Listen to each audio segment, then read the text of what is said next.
Hürmetli vatandaşım, bugünkü leksiyemizle başlayımız. Washington'dan sözleyimiz. Leksiyada sadaqati rozi. Koriya uzul kesil özgerdi. Jungo armiyası urushqa maxfiy tayyorlik qildi. Mavzuli xabar 2 ayning 16 kuni Vanvitor betida e'lon qilindi. Xabar mundaq boshlandi. Koreyaning prezidenti Pyo Chun-hoy 16 kun nutq so'zlab, yadroluk holda Chawshanga qaratgan siyosatni o'zgartirganligini tilga oldi.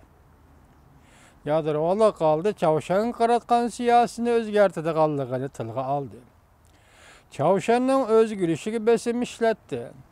Prezident Pyo Chun-hoy az uchraydigan bir ahvol ostida yadro qurollarini taraqqiy qildirish degan so'zni ishlatib, Chawshan siyosiy hokimiyatining g'olishini, og'dirilishini tezlatadigan so'zlarni eg'izga olganligi tashqari dunyodagi tahlilchilar Koreyaning Chawshan siyosiy buzul kesil o'zgardi deyishdi. 16 kuni Koreya prezidenti Pyo Chun-hoy Koreya yerim orlining vaziyati to'g'risida qattiq nutq so'zladi. Koreya Chawshanga shuni bildirib qo'ydiki, yadro qurollari Chawshan hokimiyatini cho'qim og'dirdi. Hozirgi usulimiz yoki ko'ngilligimiz Chawshanning yadro qurollarini taraqqiy qildirish irodasini to'sib qololmadi. Balki Chawshanning yadro kuchini texmo kuchaytirib etdi. Oxiri Koreya yerim orli vaziyati portlaydigan bir holga kelib qoldi. Prezident Pyo Chun-hoy ta'kidlab mundaq ko'rsatdi. Chawshan yadrosini g'elib borgandan keyin 100 dan ortiq davlat aybladi. Dedi va Amerika, Yaponiya, Yevropa ittifoqining Chawshanni embargo qilishini tilga oldi.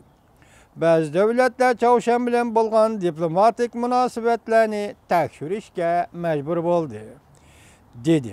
Koreya pul muomala xabarlari gazeti Pyo Chun-hoyning nutqidan qaraganda, Koreyaning Chawshan siyosatida ko'plik o'zgarish bo'lganligini ko'rsatdi deb ko'rsatdi. New York vaqt gazeti xabar qilib mundaq ko'rsatdi. Koreya rahbari Chawshan hokimiyatini almashtirishni eg'izga oldi. Ikki davlat munosabati kun sayin eg'irlashayotgan bir paytda bu gap odatdan tashqari bir gapdir deb ko'rsatdi. Koreya prezidenti Pyo Chun-hoy Chawshanning rahbari Kim Jong-unni qattiq tanqidlagan bir vaqtda Jungo Tashqi ishlar ministerligining doimiy muavin ministri Jang Yi-soy mundaq ko'rsatdi. 16 kuni Seulda Koreya Tashqi ishlar ministri bilan suhbat o'tkazib, vaziyat to'g'risida so'zlashdik, dedi. Yaqin yig'indan keyin Jang Yi-soy Jungo taraf Koreyaga Sade raketa sistemasi o'rinlashtirishga qarshi turadigan maydonni bildirdi.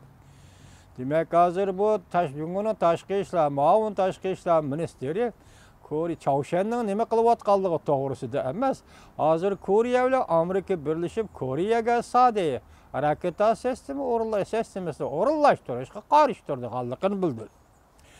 Jungoning yer shari vaqt gazeti mundaq hisobladi.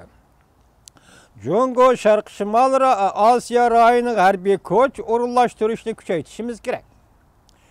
Koreya yerim oralida qalaymaqan chiqishdan oldini olishimiz lozim. Amerika Koreya yerim orli atrofida avtomatika hujum qilish xarakterli yadro suvosti parxoti, strategik bombardimonchi aeroplanlar o'rinlashtirishni davomlashtiryapti, ko'paytiryapti. Amerika Chawshanga tashqi operatsiya shaklida bir harbiy zarba berish qiyoslari jamoat fikri sohasida tarqalyapti. Koreya yerim orlining vaziyatida sifat xarakterlik o'zgarish bo'lyapti. Nihoyat eg'ir harbiy to'qinishning yuz berish mumkinligi har qanday vaqtda kuchayib, hozir nurg'unlagan kishilar bu vaziyatni tan oldi. Buningdan boshqa deydi bu gazet 38-ci parallel harbiy harakat bo'lishni Jungo xalqi xolamaydi. Sharqi Osiyoning hozirgi vaziyat qurilmasi saqlab qolishni Jungo xalqi umid qiladi. Jungo Sharq-Shimol Osiyoga harbiy o'rinlashtirishni kuchaytirib, tez inkas qaytarish iqtidorini o'stirib, har qaysi taraflarning yengil taqiq qilishdan avval eg'ir besiq bo'lish foydasi tegadi. Harbiy o'rinlashtirishi Jungo boshqalarning yengillik qilishiga avval mushularning eg'ir besiq bo'lishiga foydasi tegadi. Jungo davlat manfaatini qo'g'dash irodasiga har qaysi taraflarni ishontirish kerak. Jungoning davlat manfaati qayerda? Ishoninglarki, bu tarafni hamma odam biladi deydi Jungoning gazetlari.